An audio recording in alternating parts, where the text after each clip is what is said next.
estilo.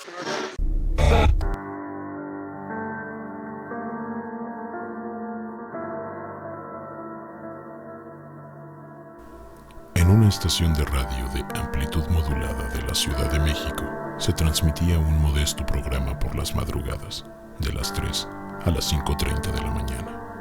En él, un locutor y entrado en años y de voz amable, un sacerdote y una doctora, trataban diversos temas, desde recomendaciones para mejorar la salud, hacer de guía espiritual, hasta dar sugerencias para llevar una vida más feliz.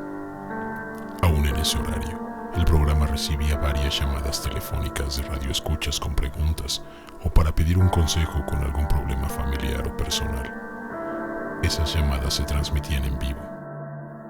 Así fue que una madrugada, a eso de las 4, recibieron la llamada de una señora que se escuchaba verdaderamente aterrada.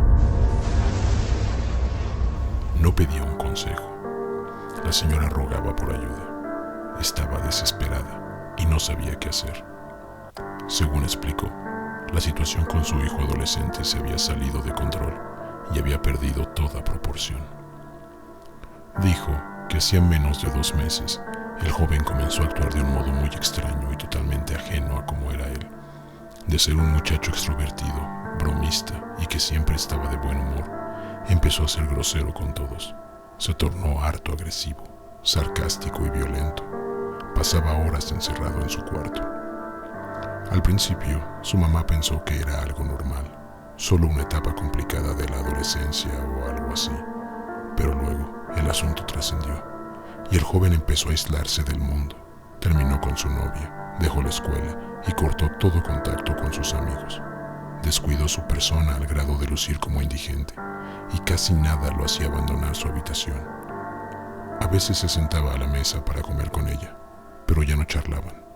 Cuando su madre le preguntaba qué le sucedía, en el mejor de los casos se encogía de hombros, pero casi siempre ignoraba la pregunta y se quedaba en silencio, solo observándola, como si la estudiara y al mismo tiempo tramara algo malévolo.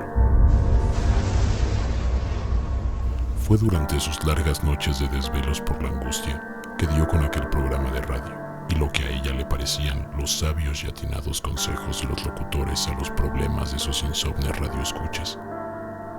Para entonces, los cambios eran tan drásticos que ya no solo eran de actitud o de personalidad, sino que ya eran también notablemente físicos. No nada más había perdido mucho peso.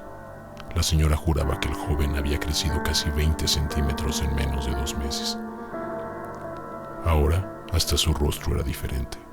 Tanto su mandíbula como los pómulos bajo sus ojos se habían afilado y sobresalían de tal manera que, acentuados por sus enormes ojeras púrpuras, le daban una profundidad maligna a su mirada. La preocupación de la señora se agravaba y temía que su hijo estuviera usando drogas. Aunque no podía ni quería creerlo, se le habían agotado ya todas las explicaciones lógicas que pudieran responder por el cambio tan radical que sufría el joven.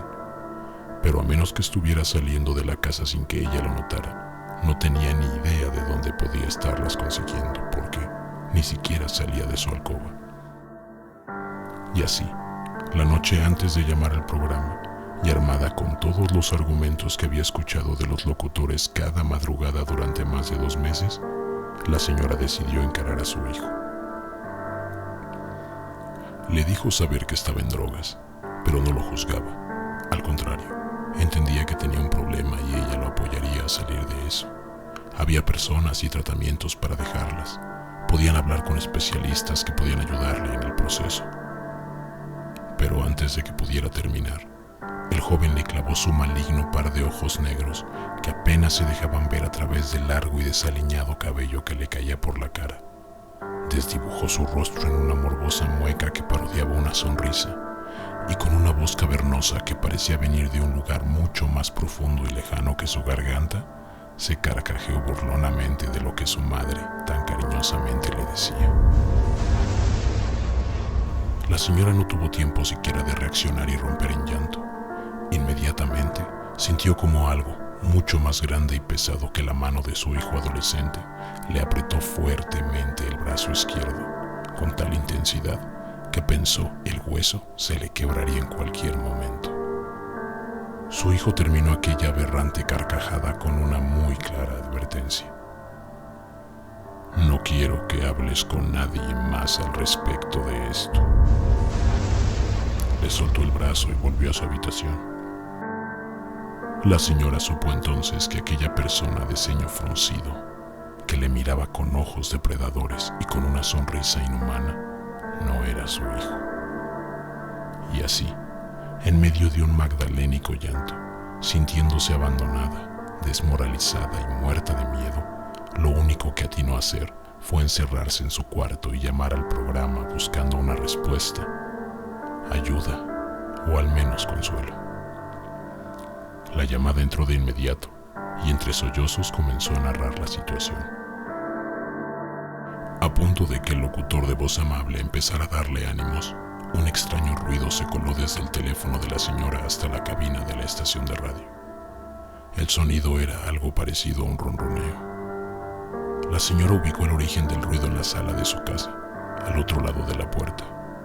Ahí fuera había al menos 2 personas murmurando.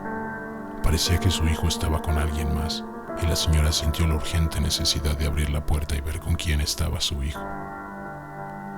Desde la cabina, los locutores le pedían a la señora que fuera cautelosa, evitara confrontarlos y que lo mejor sería que saliera de ahí. Le preguntaban su dirección para enviar a alguien de la producción a recogerla, pero la señora ya no pudo escucharlos. El teléfono estaba lejos de sus orejas. Lo iba apretando contra su pecho y se aferraba a él con las 2 manos mientras salía de su cuarto y caminaba a la sala. Las pocas personas en la cabina y las otras cuantas fueran que estuvieran escuchándolo por la radio permanecían expectantes, conteniendo la respiración mientras prestaban atención a los sonidos apagados que se alcanzaban a colar por la bocina del auricular. Con todas las luces apagadas, la sala estaba alumbrada únicamente por la tenue llama de una gruesa vela negra que desde el suelo dibujaba sombras que danzaban tétricamente sobre las paredes. No había nadie más ahí, y no tardó mucho en distinguir frente a la vela una tabla rectangular de madera podrida, decorada con números y letras grabados, y sobre ella una pequeña tablilla en forma de flecha de madera más oscura. Se negaba a creer que eso fuera una ouija. Todos en la cabina se miraron entre ellos, incrédulos a lo que escuchaban. Justo en el momento en que a la señora le pareció ver que, sin que absolutamente nadie moviera la pequeña tablilla oscura, ésta se deslizó de un lado a otro sobre la ouija, un golpe seco la hizo despegar la mirada de la tabla y voltear sobre su espalda. Presa del pánico, gritó a todo pulmón. El pánico viajó por la línea telefónica e infestó el ambiente en la cabina del programa. Por algunos instantes, todo fueron gritos y confusión, hasta que se escuchó cómo se cerró una puerta y se le echó doble seguro.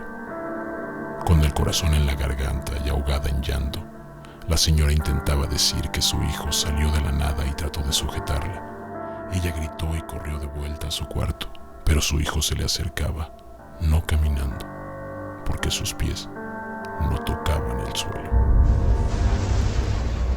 Lo que balbuceaba, por incoherente que pareciera, le heló la sangre a los locutores y radioescuchas por igual. Antes de que alguno de los locutores atinara a articular cualquier frase, el estruendo de una puerta abriéndose de golpe saturó la línea telefónica. Escucharon claramente una cavernosa voz retumbando desde el auricular. Te dije que no hablaras.